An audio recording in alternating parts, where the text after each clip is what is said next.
सबको नमस्कार। पिछले 30 दिन में महाराष्ट्र में ऐसी उथल पुथल हो रही है और इतने रोज नए खुलासे हो रहे हैं कि उसका ट्रैक रखना भी मुश्किल हो रहा है। एक बात साफ हो गई कि ये महाविकास आघाड़ी कहते हैं, MVA, लेकिन अब साबित हो गया कि ये महावसूली आघाड़ी है, MVA। और इनका कॉमन मिनिमम प्रोग्राम क्या है? CMP is collect money through police. Police के द्वारा पैसे इकट्ठा करो, लूटो और वसूली करो। यही ये महाराष्ट्र सरकार का एकमात्र कार्यक्रम चल रहा है और इसीलिए सब दल इकट्ठा है। पिछले 30 दिनों में क्या क्या हुआ सामने हमारे? पहले तो 2 साल पहले वाजे को, 2-3 साल पहले वाजे को रीइंस्टेट किया और फडणवीस जी ने कहा कि ठाकरे जी का आग्रह था और परमवीर ने उसको रीइंस्टेट किया। दुनिया में सब प्रकार लोगों ने देखे, लेकिन पुलिस ही बम रखती है ये कभी नहीं देखा। ये भी मुंबई ने देखा कि पुलिस ही गाड़ी जिसकी चोरी हुई ऐसी कंप्लेंट है वो ले जाते, उसी में बम रखते। तो पुलिस को बम रखते पहली दफा देखा। फिर जिसकी गाड़ी थी उसकी हत्या होती है। हत्या किस इरादे से हुई वो तो अब सामने आएगा। फिर बीच में परमवीर सिंह की चिट्ठी आती है, फिर एक जज की कमेटी नियुक्त होती है, रश्मि शुक्ला का रिपोर्ट आता है, फिर CBI जांच शुरू होती है, अनिल देशमुख का इस्तीफा होता है, NIA की इंक्वायरी चली रही है, वाजे की गाड़ियां और कलाकारियां रोज नए खुलासे हो रहे हैं और अब वाजे का पत्र आ गया। पहले मैं ये जरा समझाना चाहता हूं कि वाजे और शिवसेना का रिश्ता क्या है। जरा आप दिखाइए।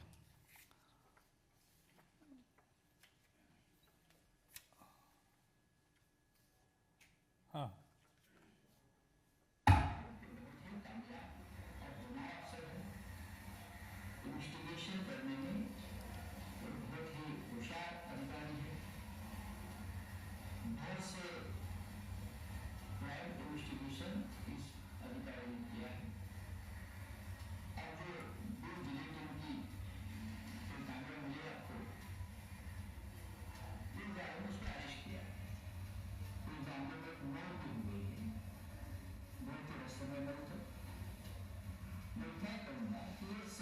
ठीक है,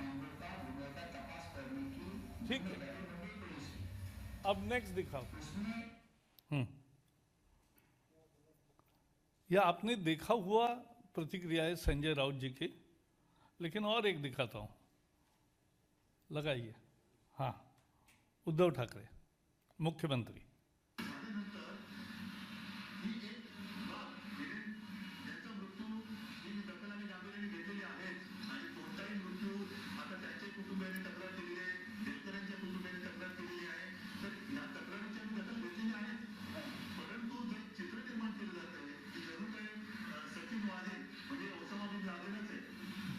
बस मुख्यमंत्री 11 मार्च को कहते हैं कि सचिन वाजे ओसामा बिन लादेन नहीं है, सर्टिफिकेट दे रहे। 14 मार्च को संजय राउत कह रहे गिरफ्तारी के बाद कि एक होनहार, काबिल, कामयाब, इंटेलिजेंट इन्वेस्टिगेटिंग ऑफिसर को तकलीफ दी जा रही है। यानी जिसके बारे में अब इतना सारा खुलासा हुआ है, उसके लिए इनका समर्थन कर रहे थे आखिरी दम तक। ये क्यों कर रहे थे? कि कहीं सच्चाई ना उगाले। सचिन वाजे कहीं सच न बोले, और उसके लिए उसका समर्थन उसके जेल जाने के बाद भी शिवसेना नेता कर रहे थे। फिर अब सचिन वाजे का पत्र आया। पत्र में तो कोर्ट को दिया है, और उसमें तो जो आरोप लगे हैं वो बहुत ही संगीन है। महाराष्ट्र के गृह मंत्री के बारे में उसमें लिखा है कि 1650 बार और रेस्टोरेंट से 3-3, साढ़े 3-3 लाख रुपए वसूल करने का उन्होंने उनको बताया। वाजे को रीइंस्टेट करने के लिए, रीइंस्टेट को निकालने वाले थे, तो निकालने नहीं चाहिए, न निकाले, इसके लिए 2 करोड़ रुपए मांगे। अनिल परब के बारे में उसमें लिखा है कि जुलाई अगस्त 2020 में उन्होंने अपने बंगले पर बुलाया, और मुंबई में एक बड़ी स्कीम चल रही है भिंडी बाजार में रीडेवलपमेंट की। तो रीडेवलपमेंट के स्कीम के ट्रस्टियों की एक कंप्लेंट थी, तो उनको बुलाओ बोले, और कंप्लेंट का निमित्त से 50 करोड़ उनसे मांगो। वसूली के सिवा कुछ है ही नहीं उसमें। जनवरी 21 में बुलाया। उन्होंने कहा मुंबई कॉरपोरेशन के जो कॉन्ट्रैक्टर है जिनके खिलाफ कंप्लेंट है, ऐसे 50 कॉन्ट्रैक्टर है, उनको बोलो कि या तो कार्रवाई बहुत आगे जाएगी, नहीं तो 2-2 करोड़ रुपए दे दो, तो 100 करोड़। और इलीगल गुटखा, अगर इलीगल ट्रेड कोई भी चलता है तो उसको पकड़ना राज्य सरकार का काम होता है, लेकिन ये पकड़ने की बात नहीं कर रहे हैं। कह रहे हैं कि उनको बुलाओ और उनसे 100 करोड़ ले लो। यानी यही हिसाब 250 करोड़ का लग गया। तो ये पूरी लूट चल रही थी। लेकिन जैसे ही अनिल परब पर आरोप किया, तब अब एकदम संजय राउत की प्रतिक्रिया बदली। उद्धव ठाकरे चुप हो गए, और अब ये समझने आया कि ये सच्चाई अगर उगालेगा तो उसके लिए अब उसकी भर्त्सना का भी, या उसके खिलाफ आज स्टेटमेंट एक छोटा दिया है। So Shiv Sena and this government needs to answer many questions कि आपका कॉमन मिनिमम प्रोग्राम क्या है, लूट के सिवाय आपके यहां क्या चल रहा है, और इस लूट के लिए अगर आप सत्ता में आए हैं तो जनता को भी अपनी ताकत दिखानी पड़ती है। आप समझ लीजिए, यह अलायंस चुनाव में जीतकर नहीं आया है। चुनाव में तो भारतीय जनता पार्टी और शिवसेना अलायंस थी। शिवसेना के सभी उम्मीदवार मोदी जी का फोटो लगाकर चुन के आए, और बाद में वोटर से गद्दारी करते हुए वो मोदी विरोधकों से जाकर मिले। तो इसलिए इनको चुनाव में लोगों ने जिताया नहीं है। 2 पराजित पार्टियों के साथ हमारे साथ जो लड़ रहे थे, साथ में हमारे लड़ रहे थे, वो वहां जाकर मिले। ये महाराष्ट्र ने कभी नहीं देखी ऐसी गद्दारी हुई, क्योंकि इनका कार्यक्रम ही एक था, लूट करो। और इस लूट के लिए ये सब चल रहा है, यह हमें समझना चाहिए। और इसलिए मैं मांग करता हूं कि महाराष्ट्र की सरकार को अब सत्ता में रहने का जरा भी अधिकार नहीं है। उनको तुरंत इस्तीफा देना चाहिए, और क्या दिखाएंगे दिन? रोज इतनी सारी बातें सामने आ रही है। वाजे रीइंस्टेट होता है, पुलिस ही बम रखती है, हिरेन की हत्या होती है, वाजे का समर्थन करते हैं मुख्यमंत्री, परमवीर सिंह की चिट्ठी आती है, जज की कमेटी होती है, रश्मि शुक्ला की रिपोर्ट आती है, सीबीआई की जांच होती है, अनिल देशमुख का इस्तीफा होता है, एनआईए की जांच चल रही है, वाजे की गाड़ियां और कलाकारियां रोज नए खुलासे हो रहे हैं, और अब वाजे का पत्र आया कोर्ट को दिया हुआ। उससे ये इस अलायंस का चरित्र सामने आया कि ये क्या है अलायंस, और इसलिए इनको सत्ता में रहने का बिल्कुल भी अधिकार नहीं है। उनको इस्तीफा देना चाहिए, क्योंकि ये जो उनका रूप इस पत्र के द्वारा दिखा, कितना फैल गया भ्रष्टाचार, इतना फैला हुआ भ्रष्टाचार शायद ही किसी राज्य ने देखा होगा, इतना भयंकर। और ये भ्रष्टाचार ही महाराष्ट्र की अब पहचान बन गई इस सरकार में, और इसलिए हम इस पर केवल भर्त्सना नहीं करते, हम मांग करते हैं कि इस सरकार को अब सत्ता में बने रहने का जरा भी अधिकार नहीं है। मेरे तरफ से इतना ही है। इस पर कुछ पहले सवाल है तो जरूर पूछिए। Any questions? मराठी में जिनको मराठी चाहिए तो मैं 1-2 मिनिट में संक्षेप में बताऊंगा। महाराष्ट्राच्या अब्रूची पूर्ती लखतर निघाली। गेल्या महिन्या 2 महिन्यामध्ये महाराष्ट्रामध्ये जे घडलं ते अतर्क्य होतं। पहिल्यांदा वाजे रिइन्स्टेट झाले, तिथपासून या कथेची सुरुवात होते। पण पोलीस बॉम्बचा तपास करतात, बॉम्ब ठेवतात, हे पहिल्यांदाच पाहिलं जगातलं उदाहरण आहे, मला वाटतं पहिलंच असेल। हिरेन मनसुखची हत्या होते, ज्याची गाडी होती। मुख्यमंत्री आणि त्यांचे मुख्य प्रवक्ते सचिन वाझेचं समर्थन करतात। परमवीर सिंग कमिशनर आहेत, त्यांचीच चिठ्ठी येते की माझ्याकडे 100 कोटी रुपये मागितले होते।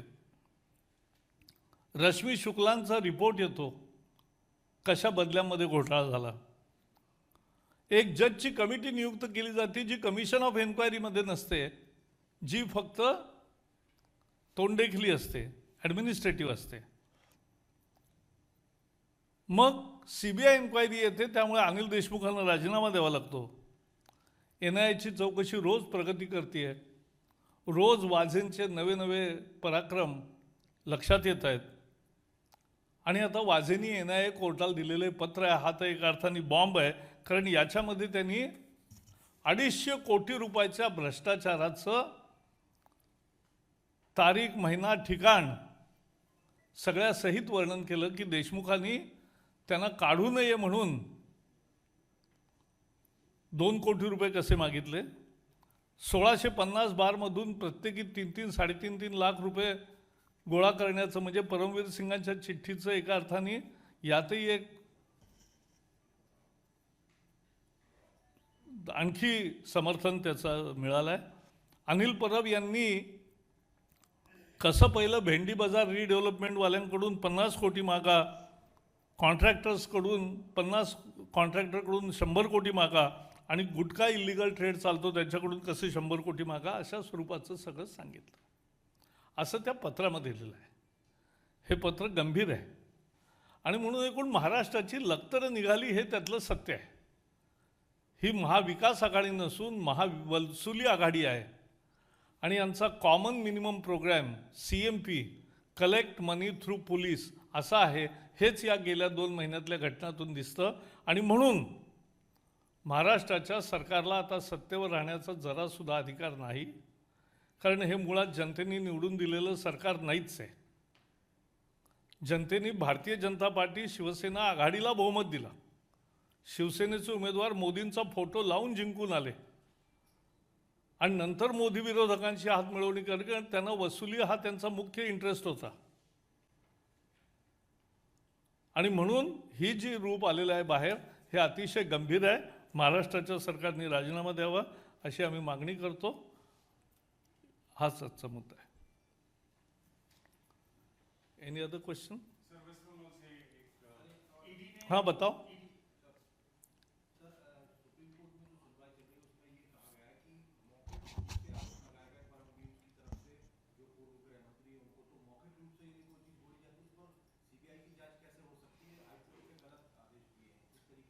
ऐसा है, वो रिजल्ट आने दो, बाद में हम बात करेंगे ना. एक और वो तो एक न्यायिक प्रक्रिया है. हाँ सर वेस्ट बंगाल से जुड़ा हुआ ईडी ने कोर्ट में एक हलफनामा दिया है. उसमें ये कहा है कोल स्कैम में मई से सितंबर 2020 के बीच में 167 करोड़ रुपए दिए गए थे बांकुरा के इंस्पेक्टर को, जो कि अनूप मांझी के द्वारा दिए गए थे, और ये पैसा अभिषेक बनर्जी के रिश्तेदारों को मिला. हाँ, नहीं तो ऐसे ऐसे यानी जो भी कहानी कहीं से भी सुन रहे हो तो लूट की कहानी सुन रहे हो ना. तो लूट की कहानी का नाम हो गया ये गैर बीजेपी सरकार. हाँ So several state governments have come out and declared that they have shortage of vaccine. They are questioning why the government really is rigid on not. पहले बताता हूँ. बहुत अच्छा सवाल. मैं साफ करना चाहता हूँ कि जैसे महाराष्ट्र में आज सुबह 23 लाख डोसेस महाराष्ट्र सरकार के पास है. दिन में 4, 5, 6 लाख जितने भी लगाएंगे उससे ज्यादा कल आते हैं और 3-3 दिन का पाइपलाइन में रहता है. 23 लाख यानी 5-6 दिन का स्टॉक है. अब वहां जिलों में भेजना, जिलों से तहसील में जाना, तहसील में वो जहां सरकारी हॉस्पिटल में या प्राइवेट हॉस्पिटल में मिलता है वहां तक डिस्ट्रीब्यूट करना, ये राज्य सरकार की जिम्मेवारी है, केंद्र सरकार की नहीं है. केंद्र सरकार सभी राज्यों को जितनी उनकी क्षमता है, कल जितने दिए उससे ज्यादा आज के मंजूर होता है कोटा. आज जितने देंगे उससे ज्यादा कोटा कल के लिए मंजूर होगा. तो ये सूत्र है. क्योंकि महाराष्ट्र में इतने सब बोल रहे हैं 5 लाख डोज तो खराब कर दिया. 5 लाख डोज कब नहीं होते.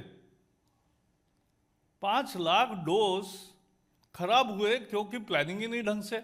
एक वायल निकालने के बाद 10 लोगों को लगना है टीका, उसमें 10 लोगों का टीका होता है. तो 4-5 लोगों को दिया, बाकी लोग वहां नहीं आए, खराब हुआ. ऐसा कैसा चलेगा. तो प्लान करना पड़ेगा. ये राज्य सरकार की ड्यूटी है. राज्य सरकार अपना काम ठीक नहीं कर पा रही है और दूसरे को दोष दे रही है. ये तो उल्टा चोर कोतवाल को डांटे, ऐसी स्थिति है. Sir, but you are talking only about Maharashtra. There are other states also. नहीं, because I have taken full information on Maharashtra, but you can take from health official information of all other states, but the story runs the same. कहीं भी 3-4 दिन का stock हमेशा रहता ही है और उतना पाइपलाइन में रहता है, वो और आता रहता है. जितने आप वैक्सीनेशन करोगे उससे ज़्यादा स्टॉक सरकार देती रहती है. ये सब देश भर में सच है. सर एक सवाल है. एक आरटीआई सामने आया है कि उन्होंने बोला है, रिप्लाई किया आया है, सामने आया है कि इंफॉर्मेशन कि गवर्नमेंट ने व्हीकल रजिस्ट्रेशन डेटा एक प्राइवेट कंपनी को. ये नहीं, नितिन गडकरी जी